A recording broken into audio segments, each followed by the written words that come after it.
예수께서 요한이 잡혔음을 들으시고 갈릴리로 물러가셨다가 나사렛을 떠나 스불론과 납달리 지경 해변에 있는 가버나움에 가서 사시니 이는 선지자 이사야를 통하여 하신 말씀을 이루려 하심이라. 일러스되 스불론 땅과 납달리 땅과 요단강 저편 해변길과 이방의 갈릴리여, 흑암에 앉은 백성이 큰 빛을 보았고 사망의 땅과 그늘에 앉은 자들에게 빛이 비치었도다. 이때부터 예수께서 비로소 전파하여 이르시되 회개하라, 천국이 가까이 왔느니라. 갈릴리 해변에 다니시다가 두 형제 곧 베드로라 하는 시몬과 그의 형제 안드레가 바다에 금을 던지는 것을 보시니 그들은 어부라. 나를 따라오라. 내가 너희를 사람을 낚는 어부가 되게 하리라. 그들이 곧 그물을 버려두고 예수를 따르니라.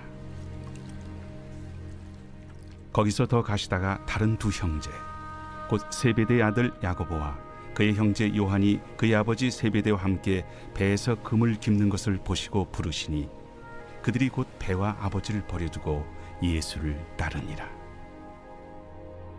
예수께서 온 갈릴리에 두루 다니사 그들의 회당에서 가르치시며 천국 복음을 전파하시며 백성 중에 모든 병과 모든 약한 것을 고치시니 그의 소문이 온 수리아에 퍼진지라.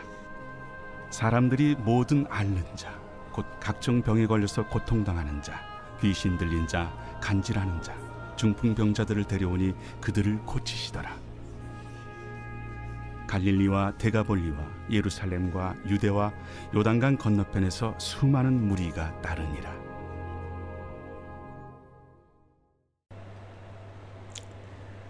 샬롬, 반갑습니다. 오늘은 회개하라 라는 제목으로 함께 하나님의 말씀 나누겠습니다. 오늘 본문 17절에 회개하라, 천국이 가까웠다 주님께서 말씀하십니다. 마가복음 1장 15절에도 보면 때가 찼고 하나님의 나라가 가까워 왔으니 회개하고 복음을 믿으라 하시더라, 이렇게 말씀하십니다.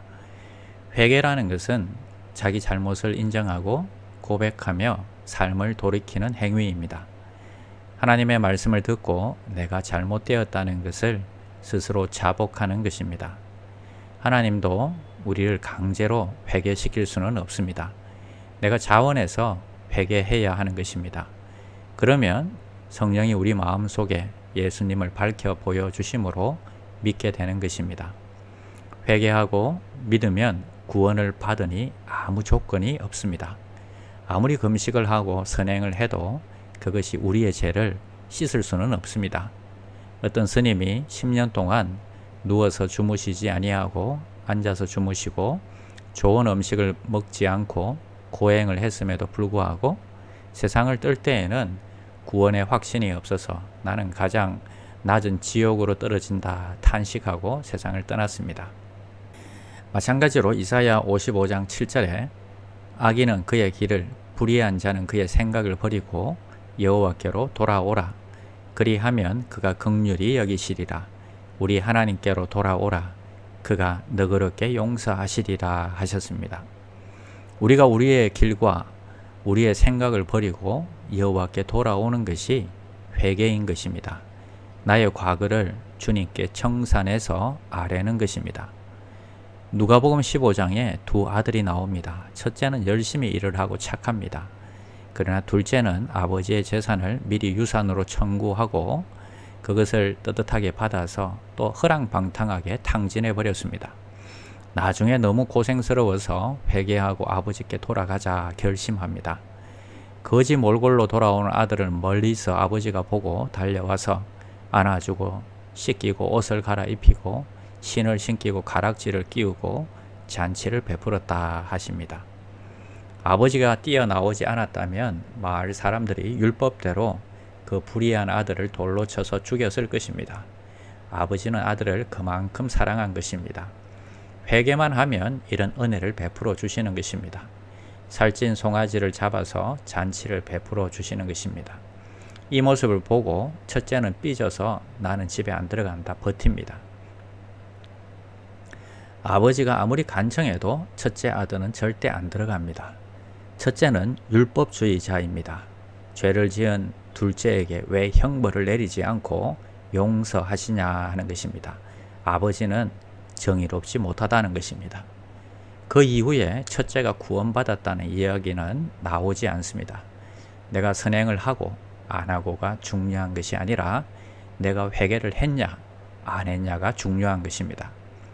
회개의 기도를 아버지가 듣자마자 그의 아들을 끌어안고 그 아들에게 제일 좋은 옷을, 의로운 옷을 입혀 주셨습니다. 아들 된 증거로 가락지를 끼워 주신 것처럼 우리를 자녀 삼아 주셨습니다. 새 신발을 신겨 주시고 살찐 송아지를 잡아 주신 것처럼 이제는 풍성한 삶, 기쁨의 삶을 살게 하십니다. 율법대로 했다면 살찐 송아지가 아니라 삐쩍 마른 병아리도 안 잡아 주셨을 것입니다. 죽도록 일을 시켰을 것입니다. 그러나 우리가 회개할 때에 하나님은 우리의 과거를 덜추어내지 않습니다. 기억도 하지 않으십니다. 누가복음 5장 32절에 보면 내가 의인을 부르러 온 것이 아니요 죄인을 불러 회개시키러 왔노라 하십니다. 나는 저 사람보다 좀 낫다. 스스로 어렵다고 생각하는 분은 구원을 받지 못합니다. 주님이 없어도 자기가 어렵다고 생각하기 때문입니다. 그러나 스스로 죄인인 줄 알고 회개하고 돌아오는 탕자는 구원을 받습니다. 누가복음 15장 7절에 죄인 한 사람이 회개하면 하늘에서는 회개할 것이 없는 의인 99으로 말미암아 기뻐하는 것보다 더하리라 하십니다. 우리는 99명의 이동 신자보다는 한 명의 불신자가 회개하고 돌아오게 하는 것에 사역의 목표로 삼아야 합니다. 하나님이 그것을 더 기뻐하시기 때문입니다.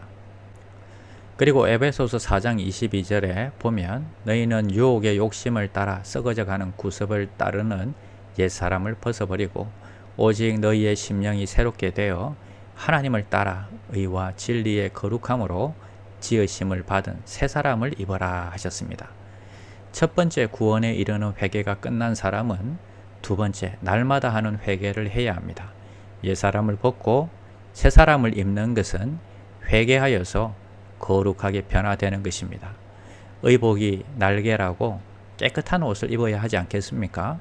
죄의 냄새가 나는 옷을 날마다 벗어버리고 향기로운 새 옷을 입는 회개를 해야 합니다. 회개는 한 번 하고 마는 것이 아닙니다. 손을 씻는 것과 같습니다. 나갔다 오면 손을 씻는 것처럼 일평생 회개하는 습관을 가져야 합니다.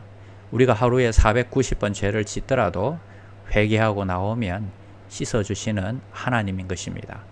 회개를 통해서 성령 충만이 임하고 점점 우리는 변화되는 것입니다. 거울을 자주 보는 사람이 얼굴에 흠이 없는 것처럼 자주 회개할수록 더욱 주님을 닮아가고 성령에 민감하게 됩니다. 불신자는 구원에 이르는 회개로 예수를 믿어야 하고 구원받은 성도는 날마다 회개함으로 예수님을 닮아가는 거룩한 삶을 살아야 하겠습니다. 회개는 신앙의 출발이고 회개는 신앙 성장입니다. 기도하겠습니다. 회개를 부끄러워하지 않게 하여 주시옵소서. 늘 회개함으로 주님을 닮아가게 하시고 성령으로 충만한 삶을 살게 하여 주시옵소서. 예수님의 이름으로 기도드립니다. 아멘. 1. 오심 기도. 하루 5번 마음을 다해 드리는 기도. 나는 죽었습니다. 제가 주인이 아니고 예수님이 저의 주인이십니다. 예수님은 십자가에서 죽으시고 부활하셨습니다. 부활하신 예수님을 가슴으로 만나서 따라가며 간증합니다. 사랑하는 가족과 함께 영광스러운 승리를 노래합니다.